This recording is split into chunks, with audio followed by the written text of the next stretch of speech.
আলহামদুলিল্লাহি রাব্বিল আলামিন ওয়াল আকিবাতু লিল মুত্তাকিন ওয়াসসালাতু ওয়াসসালামু আলা নাবিয়িনা মুহাম্মদ সাল্লাল্লাহু আলাইহি ওয়াসাল্লাম ওয়া আলা আলিহি ওয়া আসহাবিহি আজমাইন। সুপ্রিয় দর্শক শ্রোতা, আসসালামু আলাইকুম ওয়া রাহমাতুল্লাহি ওয়া বারাকাতুহু। সময় সংবাদের নিয়মিত অনুষ্ঠান তাসাউফ থেকে আপনাদের সকলকে জানাচ্ছি আন্তরিক শুভেচ্ছা ও মোবারকবাদ। সুপ্রিয় শ্রোতা, আজ আমরা আলোচনা করব মুসলমানদের জন্য মসজিদুল আকসা কেন এত গুরুত্বপূর্ণ। এই বিষয়টি আপনাদের বোধগম্য করার জন্য আমরা কয়েকটি ভাগে বিন্যস্ত করেছি। তোর মধ্যে 1 নম্বরেই আছে মুসলমানদের প্রথম কেবলা বাইতুল মুকাদ্দাস, 2 নম্বর ভূপৃষ্ঠে স্থাপিত দ্বিতীয় মসজিদ বাইতুল মুকাদ্দাস, 3 নম্বর এখান থেকেই মহানবী সাল্লাল্লাহু আলাইহি ওয়াসাল্লাম মেরাজে গমন করেছিলেন, 4 নম্বর মসজিদুল আকসা সফরে বিশেষ সওয়াব, 5 নম্বর আল আকসা নামাজে বিশেষ ফজিলত, 6 নম্বর আল আকসা হবে হাশরের ময়দান, 7 নম্বর শেষ জামানার হিজরত স্থল হলো আল আকসা, 9 নম্বরে আরও বেশ কিছু গুরুত্বপূর্ণ বিষয় রয়েছে যার কারণে মুসলমানদের কাছে এই মসজিদুল আকসা গুরুত্বপূর্ণ। আসুন আমরা এই বিষয়টির বিস্তারিত আলোচনা শুনি। সুপ্রিয় শ্রোতা, পৃথিবীর প্রাচীন মসজিদ হলো মসজিদুল আকসা বা বাইতুল মুকাদ্দাস। প্রতিষ্ঠা লগ্ন থেকেই এই মসজিদ অসংখ্য নবী রাসূলের পদভারে মুখরিত ছিল। ফিলিস্তিনের মাটিতে এখনও ঘুমিয়ে আছেন অসংখ্য নবী রাসূল ও বীর মুজাহিদ। রাসূল আকরাম সাল্লাল্লাহু আলাইহি ওয়াসাল্লামের স্মৃতি বিজড়িত এই স্থানের নাম পবিত্র কোরআন ও হাদিসে এসেছে অসংখ্যবার। বাইতুল মুকাদ্দাসের মর্যাদা ও শ্রেষ্ঠত্ব স্বয়ং আল্লাহ রাব্বুল আলামিন নিজেই দিয়েছেন। আশেপাশের অঞ্চলকে বরকতময় করেছেন, যেমনটি সূরা বনী ইসরাঈলের শুরুতেই আমার আল্লাহ তাআলা বলেছেন, আল্লাযী বারাকনা হাওলাহু লিনুরিয়াহু মিন আয়াতিনা, যিনি এই বাইতুল মুকাদ্দাসের চতুর্দিককে বরকতময় করেছেন যাতে করে আপনি আমার এই নিদর্শনসমূহ দেখতে পারেন।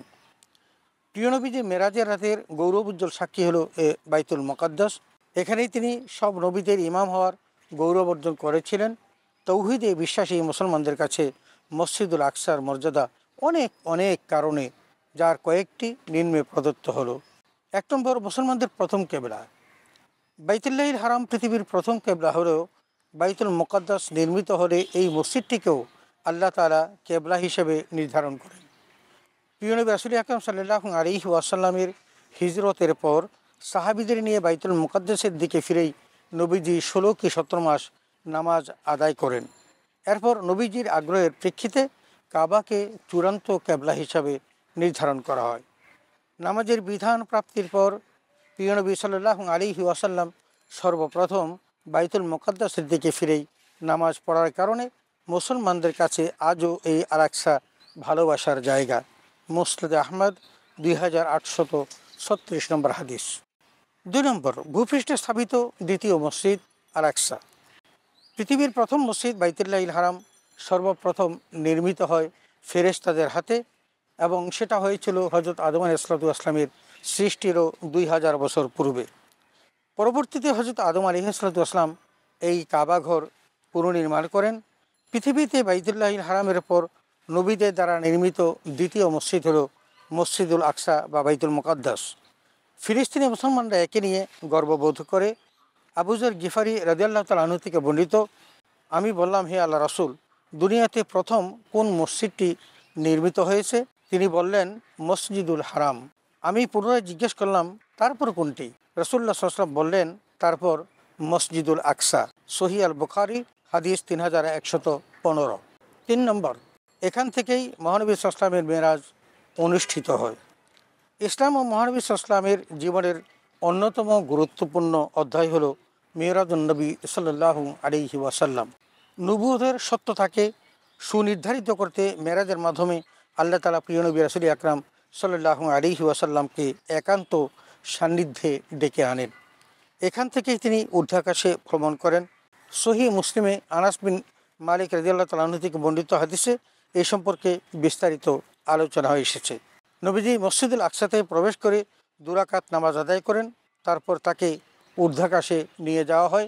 রাসূলুল্লাহ সাল্লাল্লাহু আলাইহি ওয়াসাল্লাম এরপর সপ্ত আসমান পেরিয়ে সিদরাতুল মুনতাহা, অতঃপর তিনি আরশে মহল্লায় গিয়ে মহান আল্লাহর সাথে দিদার লাভ করেন এবং তার সাথে কথোপকথন হয় এবং সেখান থেকেই পৃথিবীতে আল্লাহ তাআলা 5 ওয়াক্ত নামাজের বিধান নিয়ে তাকে পাঠিয়ে দেন।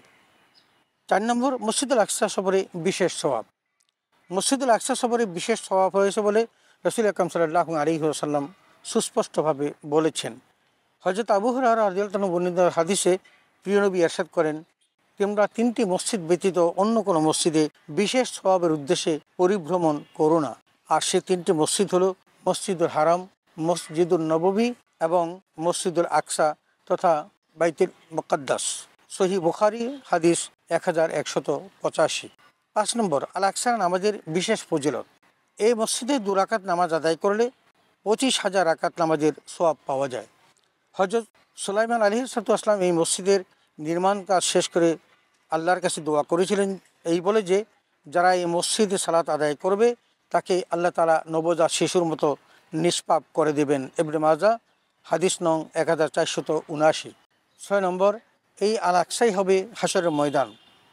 হযরত মাইমুনা রাদিয়াল্লাহু আনহা থেকে বর্ণিত, তিনি বলেন, আমি রাসূল আকরাম সাল্লাল্লাহু আলাইহি ওয়াসাল্লামকে বললাম, হে আল্লাহ রাসূল, আমাদের বাইতুল মুকাদ্দাস সম্পর্কে কিছু বলুন। রাসূল সাল্লাল্লাহু আলাইহি ওয়াসাল্লাম বললেন, বাইতুল মুকাদ্দাস হলো হাশরের ময়দান, পুনরুত্থানের জায়গা।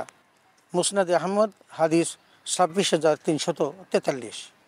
7 নম্বর, শেষ জামানায় হিজরত স্থল বাইতুল মুকাদ্দাস। হযরত আব্দুল্লাহ ইবনে আমর ইবনে আল-আস রাদিয়াল্লাহু তাআলা থেকে বর্ণিত, তিনি বলেন, আমি রাসূল আকরাম সাল্লাল্লাহু আলাইহি ওয়াসাল্লামকে বলতে শুনেছি যে, অদূর ভবিষ্যতে এক হিজরতের পর আরেকটি হিজরত সংঘটিত হবে। তখন উত্তম মানুষ তারাই হবে যারা ওই জায়গায় হিজরত করবে যে জায়গায় হযরত ইব্রাহিম আলাইহিস সালাম হিজরত করেছিলেন।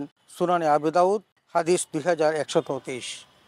বস্তুত এই ফিলিস্তিনেই হযরত ইব্রাহিম আলাইহিস সালাম মিশর থেকে হিজরত করে এসেছিলেন এবং তার সঙ্গে ছিলেন তার স্ত্রী সারা এবং হাজেরা আলাইহিমুস সালাতু ওয়াস সালাম। 8 নম্বর, আরও যে কারণে এই জায়গাটি গুরুত্বপূর্ণ তার মধ্যে এখানে রয়েছে হযরত ইব্রাহিম আলাইহিস সালাতু ওয়াস সালাম এবং মুসা আলাইহিস সালাতু ওয়াস সালাম সহ অসংখ্য নবী রাসূলের কবর। আল আকসা মসজিদের নির্মাণের সাথে জড়িয়ে আছে হযরত আদম ও হযরত সুলাইমান আলাইহিস সালাতু ওয়াস সালামের নাম। এই মসজিদের পাথরের গায়ে সূরা ইয়াসিন সম্পূর্ণ লেখা রয়েছে। মক্কা মদিনা ছাড়াও আল্লাহর কাছে প্রিয় ভূখণ্ড হলো বাইতুল মুকাদ্দাস। ইবনে হাওয়ালার এক প্রশ্নের জবাবে নবীজি তাকে সিরিয়া গমন করতে বলেন, কারণ সিরিয়া আল্লাহর পছন্দনীয় জমিন। শেষকালে আল্লাহ তাআলা তার নেককার বান্দাদের সেখানে সমবেত করবেন। সুনানে আবু দাউদ। আবু উমামা বর্ণিত হাদিসে নবী সাল্লাল্লাহু আলাইহি ওয়াসাল্লাম বলেছেন, আমার উম্মতের একটি দল সত্যের উপর বিজয়ী হবেন। সাহাবায়ে কেরাম জিজ্ঞেস করলেন, তারা কোথায়? নবী সাল্লাল্লাহু আলাইহি ওয়াসাল্লাম বললেন, তারা বাইতুল মুকাদ্দাস ও তার আশেপাশে। মুসনাদে আহমদ হাদিস নম্বর 21,886। সুপ্রিয় শ্রোতা, আমরা বাইতুল মুকাদ্দাস মুসলমানদের কাছে কেন এত গুরুত্বপূর্ণ তার কয়েকটি বিষয় শুনলাম, কারণ শুনলাম, এবং প্রত্যেকটি কারণের সাথে মুসলমানদের স্মৃতি বিজড়িত আছে।